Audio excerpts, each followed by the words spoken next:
Isang dating taga-suporta ng Communist Terrorist Group ang voluntaryong nagbalik loob kasabay ng pagsuko nito ng kanyang isang pirasong rifle grenade na may bull trap sa bayan ng Ballesteros, Cagayan noong ika-6 ng Hulyo nitong taon.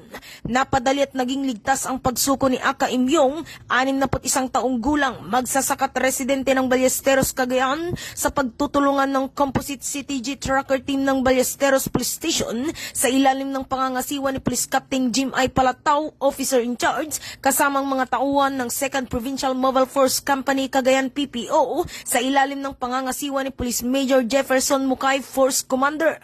Ayon sa kanya, siya ay na-recruit ng isang pinuno ng pangkat ng Northern Cagayan Committing Probinsya ng Cagayan at naging regular na miyembro ng CTG noong 1990. Dahil pa sa hirap ng buhay, nakumbinsi siya at nagpa siya na sumali sa grupo.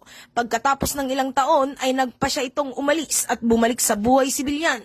Higit pa rito dahil sa madalas na pagbisita sa barangay ng PNP Ballesteros at sa tulong ng mga opisyalis ng Ballesteros, Cagayan, kusang loob niyang isinusuko ang sarili at niyakap ang programa ng gobyerno. Sa kanyang pagsuko, siya ay sinamahan ng mga intel operatives ng himpilan na ito para sa tactical interview at dokumentasyon.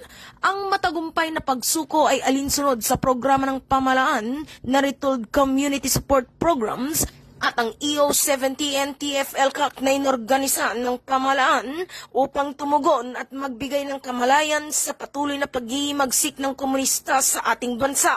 Kasama rin dito ang pagkakaloob ng tulong pinansyal at pagbibigay ng oportunidad upang magkaroon sila ng trabaho at hindi na muling babalik pa sa kabundukan at maging suliranin ng pamahalaan.